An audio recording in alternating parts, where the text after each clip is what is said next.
চায়নার সাথে ফ্রান্সের সাথে দুই দেশের সাথে বিভিন্ন সময় আমেরিকার সম্পর্ক ওঠানামা আছে। হয়তো ফ্রান্সের সাথে সম্পর্ক ওঠানামা কম। এই মুহূর্তে দুটা যুদ্ধ চলছে।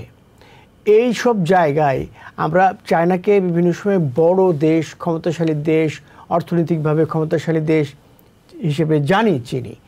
তো তার ভূমিকা কোথায়? চায়নার রোলটা দুইটা যুদ্ধে কোথায়? দুইটা যুদ্ধে তাদের রোল সেইভাবে ধরতে গেলে অতটা দৃশ্যমান না, কিন্তু রোল যে তাদের নেই এমনও কিন্তু না। রাশিয়ান ইউক্রেনের যে যুদ্ধ, সেই যুদ্ধে তো ওরা যদিও নীরব, কিন্তু পরোক্ষভাবে ওরা রাশিয়াকে ওরা সমর্থনই করে। ম্যাক্রো যখন তাদের মিটিং এর সময় উল্লেখ করলো যে দুইটা যুদ্ধের কথা, গাজা এবং ইউক্রেনের যুদ্ধ, শি জিনপিং কিন্তু সে যে তার বক্তৃতাতে ইউক্রেনের যুদ্ধটার কথা বেমালুম উনি মানে চেপে গেছেন, উনি একটা এটা অ্যাড্রেসই করেননি। উনি শুধু বলছে গাজায় যে যুদ্ধটা হচ্ছে, ইসরায়েল যে যুদ্ধটা করছে, এটা খুব দুঃখজনক, এটা থামা উচিত। চায়নার সাথে ফ্রান্সের সাথে দুই দেশের সাথে বিভিন্ন সময় আমেরিকার সম্পর্ক ওঠানামা আছে। হয়তো ফ্রান্সের সাথে সম্পর্ক ওঠানামা কম, চায়নার সঙ্গে সবচেয়ে বেশি এরকম উত্থান পতন হয়। কিন্তু আমরা দেখছি শি জিনপিং, চায়নার প্রেসিডেন্ট, তিনি ফ্রান্স সফর করছেন, ইউরোপের আরও কয়েকটি দেশে যাবেন। আমি জানতে চাইব যে এই মুহূর্তে দুটা যুদ্ধ চলছে। এই সব জায়গায় আমরা চায়নাকে বিভিন্ন সময় বড় দেশ, ক্ষমতাশালী দেশ, অর্থনৈতিকভাবে ক্ষমতাশালী দেশ হিসেবে চিনি। তো তার ভূমিকা কোথায় এখানে? তার তো কোনো ভূমিকা দেখছি না চায়নার। কেন দেখছি না, ডক্টর খালিকুজ্জামান? জি দেখুন, চায়না একটা রাইজিং ইকোনমি, ওরা second largest economy for sure. এখন চায়নার সাথে যে ফ্রান্সের সম্পর্ক, সেটা 64 এবার 60 বছর ওরা উদযাপন করছে। 1964 সনে ওরা ফ্রান্স চায়নাকে স্বীকৃতি দেয়, কিন্তু আমেরিকা স্বীকৃতি দিয়েছে চায়নাকে বর্তমান চায়না যে কমিউনিস্ট গভর্নমেন্ট থাকে অনেক পরে, প্রায় আরো 15 বছর পরে। সুতরাং ফ্রান্সের সাথে চায়নার যে লেনদেন, অর্থনৈতিক লেনদেন, এটা কিন্তু অনেক দিনের, এবং তাদের লেনদেনের পরিমাণ হচ্ছে $79 বিলিয়ন। এবং পুরো ইউরোপিয়ান ইউনিয়ন, যেটা পুরো ইউরোপিয়ান ইউনিয়ন, সেখানে লেনদেনের পরিমাণ চায়নার সাথে হচ্ছে $800 বিলিয়ন মতো। অর্থাৎ আপনি যেটা বলছেন যে চায়নার রোলটা দুইটা যুদ্ধে কোথায়, দুইটা যুদ্ধে তাদের রোল সেইভাবে ধরতে গেলে অতটা দৃশ্যমান না, কিন্তু রোল যে তাদের নেই এমনও কিন্তু না। আমি প্রথম যুদ্ধটার কথা বলেন যে রাশিয়ান ইউক্রেনের যে যুদ্ধ, সেই যুদ্ধে তো ওরা যদিও নীরব, কিন্তু পরোক্ষভাবে ওরা রাশিয়াকে ওরা সমর্থনই করে, কারণ ওরা একই বলয়ের দেশ, একই ক্যাম্পের দেশ আর কি। সেই হিসাবে আজকেও যখন ফ্রান্সোয়া কি বলে ম্যাক্রো যখন তাদের মিটিং এর সময় উল্লেখ করলো যে দুইটা যুদ্ধের কথা, গাজা এবং ইউক্রেনের যুদ্ধ, শি জিনপিং কিন্তু সে যে তার বক্তৃতাতে ইউক্রেনের যুদ্ধটার কথা বেমালুম উনি মানে চেপে গেছেন, উনি একটা এটা অ্যাড্রেসই করেননি।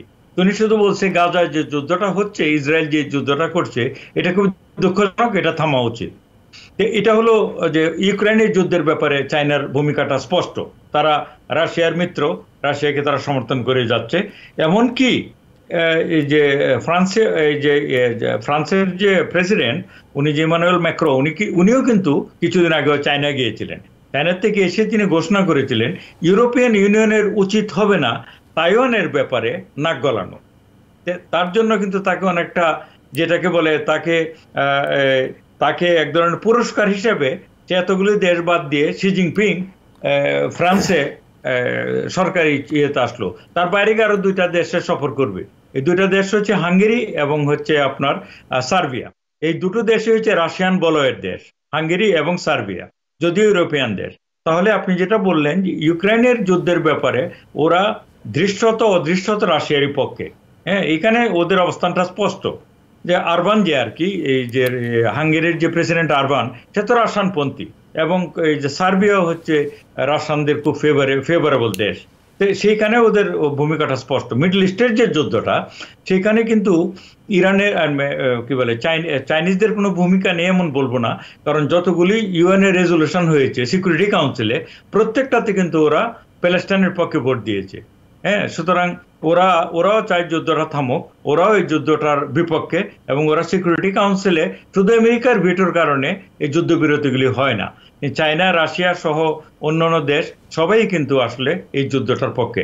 আরেকটা ব্যাপার হচ্ছে চায়নার কথা আপনি বলছেন, চায়নার সাথে যে মিডল ইস্টের সম্পর্ক, এটা তো মানে আস্তে আস্তে উষ্ণতার দিকে যাচ্ছে।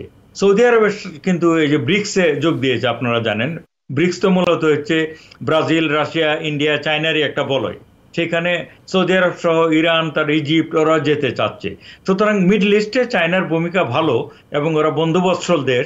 কিন্তু এই যে সবকিছুর মূলে তো হচ্ছে আমেরিকা, বিশেষ করে মিডল ইস্টের পলিটিক্সটা কন্ট্রোল করে আমেরিকা। আমেরিকাকে উতরিয়ে গিয়ে চায়নার পক্ষে কিছু সরাসরি করা সম্ভব না, কারণ মিডল ইস্টের 10টা দেশে আমেরিকার 45,000 সোলজারই রয়েছে, প্লাস অনেকগুলো বেজ রয়েছে। চায়নার সে অর্থে অতটা প্রেজেন্স নেই সেখানে। জি, প্রফেসর ডক্টর এম খালিকুজ্জামান, আপনাকে অসংখ্য ধন্যবাদ জানাচ্ছি আমাদের সাথে আজকে যুক্ত হবার জন্য।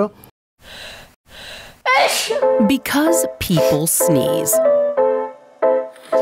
Because not everyone washes their hands. Because kids touch a lot of things. Set a date to get your COVID shot and RSV if eligible. Because if you're wondering, should I get my COVID shot? Think about other people. Learn more at nj.gov/health/vaccines. New York থেকে সম্প্রচারিত TVN 24 television বিশ্বজুড়ে বাঙালির কণ্ঠস্বর।